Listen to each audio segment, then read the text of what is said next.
Continue to improve and have a chance to be really good at the end of the season. I'm not sure where we are yet because I wasn't very pleased with our first scrimmage, but I think we have real talent on this team. I think we have a bunch of guys who care. I think we have,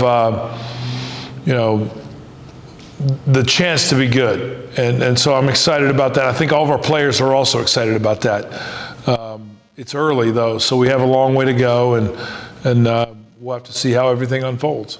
I want to start with the guards. Dawson Baker kind of leading the way for you on that, freshman of the year a season ago. And then you had so many young players last season thrown into new roles. How do you feel like that group has progressed, and where do you feel like they're at right now? Well, we'll see. I know that we've got a talented group of young perimeter players. I know we have that. You mentioned Dawson as a freshman of the year last year. I think in many ways he's a proven commodity in the Big West. What he needs to do is prove how good he can be. And I don't think there's much of a limit on that for him. But he's got to go out there and do it with people coming after him. And he's not the only guy who has that opportunity. I think DJ Davis is a high-level player who needs to perform consistently to get maybe the respect that I think he can earn. But we have other guys. Isaiah Lee is as good a perimeter defender as we've had. And most of the media and outsiders like to look at offense. Isaiah shot 40% from three last year and his freshman year. So he's a career 40% three-point shooter. I don't know how much improvement to realistically expect on his offensive game, but I know that there's a lot of room for growth for him, along with some others. I think Justin Hone has a chance to really assert himself this year. I think he was held back by injury early last season, and he was also held back a little bit by his head coach, choosing maybe not to play him as much as I think now that I should have. Andre Henry is another young player who I think has great promise for us. So there's a lot of talent on our perimeter. And that goes without saying anything about J.C. Butler, who's a proven guy, who played in the NCAA tournament and was a contributor and a factor on an NCAA tournament team that won a game. And there's more in our program, I think, on our perimeter. So I'm excited about that group. We've got to figure out how that group best fits together. And that group's got to figure out how best to assert themselves against high-quality opposition early in the year. None of that's easy. So we've got a lot of work to do. I'm going to ask you about the bigs in a moment, but I do want to just talk about Colin Phelp as an individual at first. For him, first of all, to come back this season, maybe an opportunity to not come back at the end of last season. Here he is, a leader of this team. How do you feel like he's been able to improve? And just what's it say about Colin to be back here leading the Anteaters once again? Well, you're right. He could have gone elsewhere after last year, after the success he had. He got recruited heavily and chose to stay. And so I think that's one of the great stories like his are one of the great stories in college basketball this year. Guys like him who chose to stay, who chose to be committed, who chose to try to have an impact on the community that they've become a part of. I'm excited for Collin because he wants to be here, he wants to lead this team, and he's doing that. It won't be easy for him because he's a marked man, coming into this season. Everybody knows how good he is, and everybody's going to be game planning against him. But I think he's up for that challenge. I know that he's been up for the challenge of leading this team. As a coach, you hope to have teams where your hardest workers, your most committed guys are the team leaders, and that's what we have with Collin. And so I'm excited to see how this year can unfold for him. As far as your big men go, replacing Brad Green, no easy feat. Seems like every year, what's it, 4 straight years or 5 of the last 6, you've had the Big West Defensive Player of the Year, generally as a big man in your program. Now replacing that. How does the front court group look as a whole, and maybe who are some of the names? I know Emmanuel, I didn't even recognize him the other day. Well, yeah, as far as the front court group, we know that starts with Collin because he's such a proven commodity coming into this year. And you mentioned replacing Brad Green. That's no easy replacement. Brad Green had an incredible impact in his time here at UC Irvine. But we do have depth at the center position, and we have talent at the center position. And we're going to have to see how all that unfolds, because we've got a lot of guys who would probably be starters in this program at different stages of our program who are now on the team. And not all of them can start. In our first scrimmage, I started Austin Johnson. And Austin is an incredible athlete for UC Irvine and for the Big West. And he has the chance to have an outstanding season. And I do think he can be a defense and rebounding force in addition to being an offensive player. Emmanuel Shimanga is someone who's been a part of our program for a long time. And he has made a different level of a commitment, and you'll see that. All of our fans will see that in the way that he looks in his uniform. I'm really proud of him for the progress that he's made. And I do expect that he can be an outstanding player in the Big West. And those two aren't the only ones. Dean Keeler is a young man who's been a part of this program for a couple years. I expect him to have a great year. Hunter Ruck has gotten better and is going to try to assert himself as part of this group and wants to be part of a championship team. And then we've got, two young guys in Bent Luckton and Akiva Griffin that are talented young kids. So we've got depth there. I think that I'm also going to use, I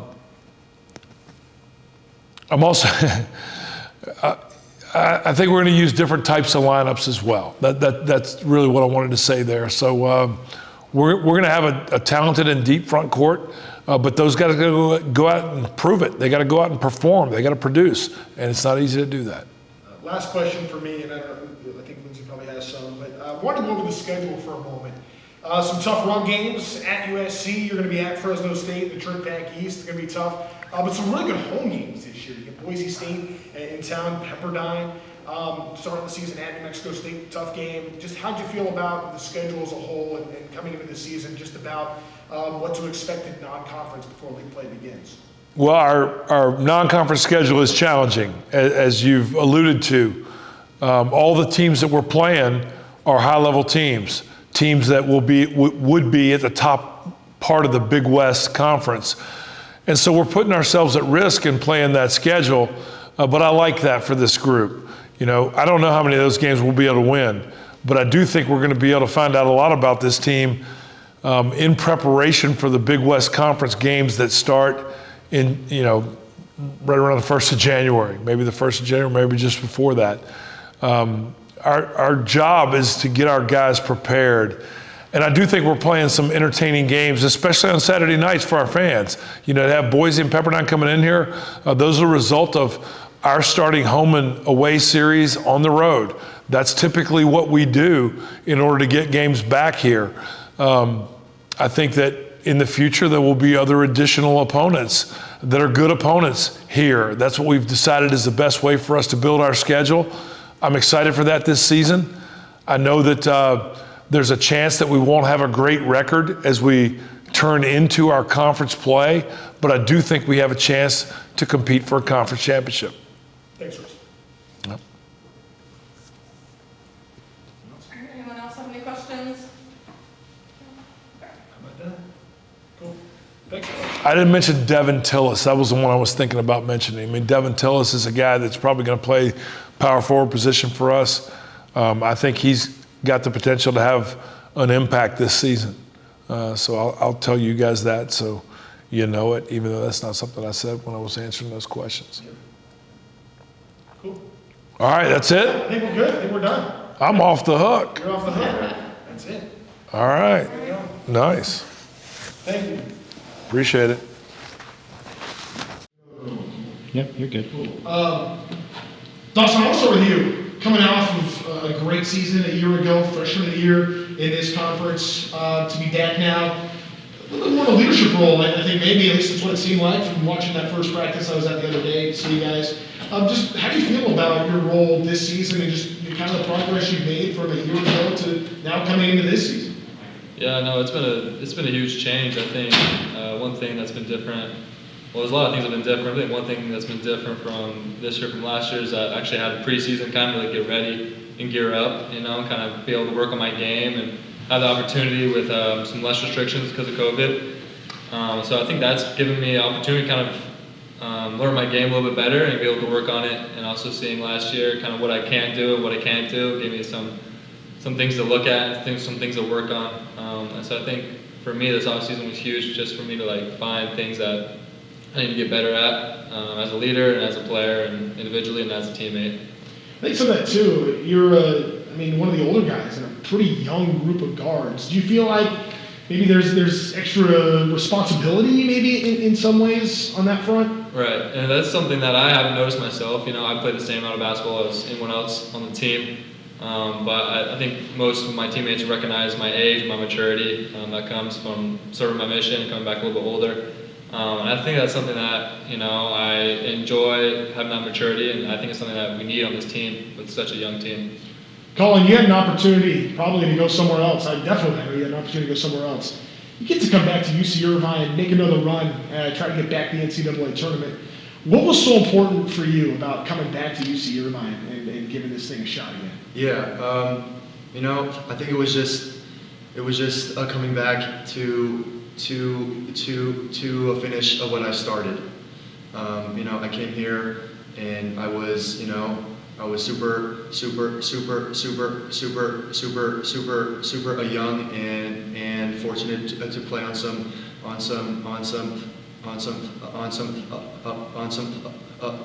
great teams, and it's just the chance to play for a championship, and I think that was just something that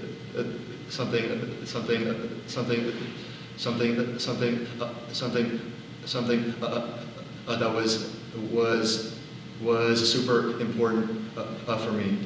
I remember texting with you after the Big West tournament last season, and you probably didn't think much of it at the time, but you kind of were like, hey, let's go back and get this thing going again. And I'm thinking to myself, all right, that's nice of Colin to say that, but who knows what's going to happen in the offseason.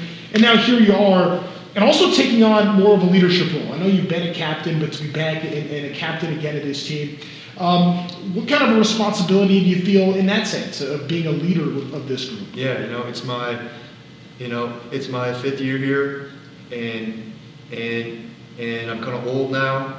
I kind of have to take care of all the guys and show them, how it's done here. I've been, in a championship games now. 3 times. So, so I have some experience in that. Yeah. Dawson, talking about just this upcoming season and the expectation of UC Irvine basketball, I would imagine when you arrived here, when you were first recruited, UC Irvine was in one place. I think when you look at where this program's at now, I think it's at a higher level. Obviously, Santa Barbara is very good. Who knows who ends up getting picked number 1 in the preseason, but I think it's clear to everybody it's UC Irvine and UC Santa Barbara and then everybody else in this conference. When you come into a season now, kind of a target on the back, looking to be that guy, looking to be that team this season, what are some of the feelings? Is it pressure? Is it responsibility? Do you feel any of that with this group this year? I don't think so much pressure, and I know I expect a lot of myself than anybody else can expect of me. So if any of that pressure comes from anybody, it's from myself. But I know I've kind of played basketball my whole life, and I've always kind of been that target guy on teams, and it's kind of happened to me my whole life. So it's kind of something I'm naturally able to overcome and find ways to continue to go through that. So I don't think it's going to be anything new for me. I think it's just another level of what it's going to be like instead of high school. But I'm excited for it. I'm glad that I can be that vocal point, and hopefully I can get my other teammates more involved and be able to, create advantages for other guys that I wouldn't be if I wasn't on the floor. This is basically going to be the same question for both of you, but I want to get one guard perspective, one big man perspective. Start with you, Dawson. What's practice like with this group? The competition level, the intensity, ratcheting up for this season. Just what's practice like from a guard's perspective? It feels very kind of like a roller coaster. It's kind of up and down. We're a very young team. We have a lot of veterans, and I think a lot of that just the high energy kind of comes from veterans. They know how to sustain that energy, and I think as a young team, we just have trouble with sustaining that. And we'll have good moments and we'll have our bad moments. We're just trying to find the middle ground where we can just all, have the same energy and be in the same unit and goal. But I feel like it's very up and down sometimes, but I think that's a good thing for a young team. We can turn it on and off sometimes, and hopefully we can just keep it on. Yeah. And as far as the big men go, no Brad Green. I know that's his voice was always really important with that unit. I know that you're stepping into that role now, among others. We've seen Emmanuel. I saw him the other day. I didn't even recognize him. How are the big men coming along? Yeah, trying to fill in a Brad spot is tough, but I think we have some great pieces who are going to take some huge steps in trying to fill that role. With E and with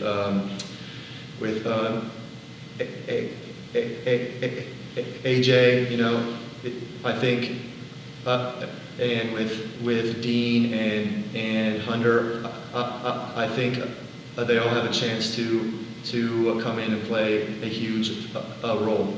Cool.